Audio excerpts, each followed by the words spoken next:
heard the story. Henry VIII, England's Renaissance king, died peacefully in his bed on January 28, 1547. Surrounded by his loyal counselors. A dignified end to a magnificent reign. The official record says he passed quietly, was embalmed with all proper ceremony, and buried with honors befitting a monarch. It's all fucking bullshit. It's all fucking bullshit. Henry VIII died screaming. His body was rotting from the inside out. The infection was so advanced that his corpse exploded in its coffin 3 days later, leaking putrid fluid across a chapel floor. Dogs licked up the remains of England's king. The Tudor government buried this grotesque reality for 450 years. But court physician records, suppressed, hidden in private collections, finally unearthed, tell the real story. This wasn't a peaceful death. This was a medical horror show. And what happened to his body afterward was so disturbing that witnesses were threatened with execution if they ever spoke about it. January 24th, 1536, Greenwich Palace. Henry VIII is 44 years old, still remarkably athletic for a Tudor monarch. He thunders down the tilt yard in full armor, 300 pounds of man and metal combined, aiming his lance at his opponent. Then everything goes catastrophically wrong. The horses collide. Henry is thrown violently to the frozen ground. His warhorse, a massive destroyer bred for battle, stumbles and falls directly on top of him. The impact is devastating. The tilt yard went silent. We thought the king was dead. For 2 hours, he lay there unconscious. 2 hours where England had no king. We stood frozen, too terrified to breathe. When he finally woke, something in his eyes had changed. The man who opened his eyes wasn't the same man who'd ridden into that joust. Modern neuroscientists analyzing the historical records believe Henry suffered a traumatic brain injury to his frontal lobe, the area responsible for personality and impulse control. The behavioral change was immediate and dramatic. Before the accident, Henry had been married to Catherine of Aragon for over 20 years before seeking an annulment. He'd executed relatively few nobles. He was known for his charm, his intelligence, his restraint. After January 1536, Anne Boleyn lost her head 4 months later. Thomas Cromwell followed. The executions became routine. In Europe pestis perfectual tinus frailest. The king's rages became legendary.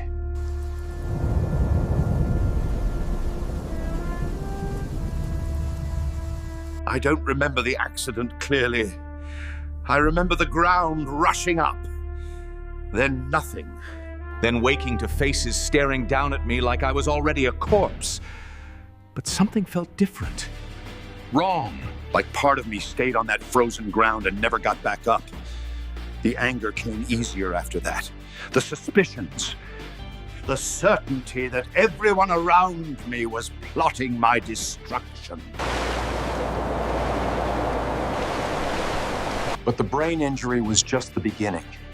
The same accident reopened an old leg wound that would never heal again. In an England without antibiotics, without any real understanding of infection, this wound became a death sentence. Just a very, very slow one. I became the king's physician in 1543, 7 years after the accident. By then, the ulcers on both legs were beyond anything I'd seen in 30 years of medical practice. Open sores the size of tennis balls, constantly weeping pus. The stench was unbearable. We drained them daily, sometimes twice daily, filling bronze bowls with infected fluid. The king screamed during the draining. Every single time. For years. Imagine living with open wounds on both legs for 11 years. The pain so intense that even silk bed sheets felt like knives. No relief, no healing, just constant grinding agony that poisoned every waking moment. Henry tried desperately to hide the deterioration. Lead-weighted garters to compress the wounds, Arabian perfumes mixed with ambergris to mask the smell. Portrait painters instructed to depict impossibly athletic legs. But the infection wasn't just destroying his legs, it was poisoning his entire bloodstream. And that's when the real nightmare began. Modern medical analysis of the symptoms described in court records suggests Henry developed chronic osteomyelitis, a bone infection that releases a constant stream of bacteria and inflammatory compounds throughout the body. Every single day, toxins from the rotting tissue entered his circulation. Traveling to his brain, his liver, his heart. It was a slow internal siege on his entire being.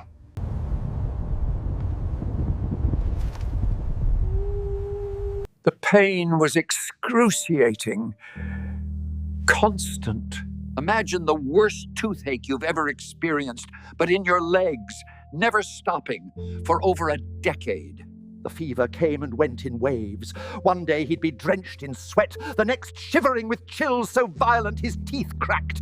His appetite swung wild, gut-wrenching nausea, followed by insatiable hunger that saw him consume entire roasted swans in a single sitting. But the neurological effects were the most disturbing. The toxins crossing into his brain tissue triggered violent mood swings that had nothing to do with actual emotions. He'd be laughing at a jest one moment, then ordering the jester's execution the next. No provocation, no reason, just sudden, explosive rage.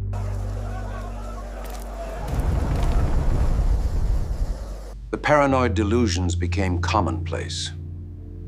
Henry began seeing enemies everywhere. Servants poisoning his food, wives committing adultery, foreign assassins lurking in every shadow. I knew they were plotting against me, all of them. I could see it in their eyes. The servants who changed my bandages, the physicians who claimed they were helping, the counselors who smilled while planning my murder. I started demanding food tasters, not just for meals, but for my medicines. I made servants supply my ointments to their own skin first, to test for poison. Some of them died. Probably coincidence. Or maybe they were guilty. By 1540, just 4 years after the accident, Henry had executed his second wife, annulled his marriage to his third, and was hunting for number 4. 17-year-old Catherine Howard to his 50 years. The contrast must have been grotesque. 1542 marked a terrible turning point. The ulcers, which had been manageable if disgusting, suddenly worsened dramatically. The discharge changed color. Where once it had been yellow-white pus, it turned green, then a putrid brown. The smell evolved from merely foul to something witnesses described as the stench of death itself. I documented everything in my private notes, knowing the official records would never reflect the truth. The wounds grew so deep I could see bone clearly. The flesh around the ulcers turned black. Gangrene was setting in. Henry's weight exploded. Unable to exercise due to the agonizing leg pain. Eating constantly to distract from his misery, he ballooned from 280 pounds to well over 350. His armor from 1540, preserved in the Tower of London, shows a 48-inch waist. By 1545, new armor required a 54-inch waist measurement. That's wider than most modern refrigerators. The palace itself had to be modified. Doorways widened. You can still see the construction marks at Hampton Court. Floors reinforced with additional beams after the king's weight caused dangerous sagging. Special chairs built with removable arms because Henry could no longer fit between them. Henry's final portrait, the famous Whitehall portrait that became the template for how we imagine him today, contains a devastating secret. When the painting was X-rayed in 1960 during restoration work, conservators discovered something that had been painted over. Henry's left hand, which appears to be gripping a simple cane, originally held something else entirely, a wooden staff topped with a human skull. The king carried that skull everywhere. He'd tap it against the floor during conversations. a nervous tick that unnerved even his most loyal courtiers. We developed signals to warn each other about his disposition: red ribbons for rage, black for depression, white for the increasingly rare moments of calm. When he had the skull in hand, we knew to stay silent and avoid eye contact. The skull wasn't a Gothic fashion statement. Henry had become utterly obsessed with death. Some whispered it belonged to a monk from one of the dissolved monasteries. Others claimed it was the skull of an executed enemy. After Henry's death, his son Edward VI, just a boy, ordered the detail painted over. The young king couldn't bear the thought of his father being remembered as the death-obsessed madman he'd truly become. I wanted to look death in the face, to hold it, to control it. If I carried death with me, maybe it couldn't surprise me. Maybe I could master it the way I'd mastered everything else. But the skull just stared back with empty sockets, reminding me that kings rot the same as peasants. Court records from those final months of 1546 paint a picture of absolute terror. Henry's mood swings had become so extreme that survival required constant vigilance. A servant who sneezed during a royal audience was dragged away for interrogation as a possible assassin using poison powder. A lady in waiting who accidentally stepped on the king's robe was banished, her family's lands confiscated. We lived in constant fear. One particularly chilling incident occurred during a state banquet in November 1546. The French ambassador documented what happened. Mid-meal, the king suddenly stood, a process requiring several servants and causing him visible agony. He began shouting at an empty chair. "You dare show your face at my table!" he screamed, pointing at nothing. The entire court sat frozen. Henry continued his tirade against what he clearly believed was Anne Boleyn's ghost. "I took your head once, I'll take it again." Then he collapsed back into his chair, seemingly exhausted, and resumed eating as if nothing had happened. By Christmas 1546, Henry had become something barely recognizable as human. Contemporary accounts describe a massive figure propped up in his throne, unable to stand without assistance. His face had swollen to nearly twice its original size, features distorted by grotesque fluid retention. His eyes, once a bright blue that poets compared to summer skies, had become yellowish and bloodshot, sunk deep in pouches of discolored flesh. The smell emanating from the royal person had become impossible to disguise. Despite pounds of perfume, despite the constant burning of incense, despite fresh herbs scattered on the floors, the stench of decay followed him everywhere.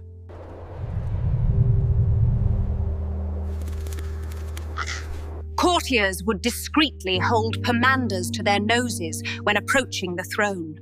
Some of the more delicate ladies would excuse themselves and vomit after mandatory appearances before the king. We all knew he was dying. We could smell death on him, but nobody dared speak it aloud. January 1547, Whitehall Palace.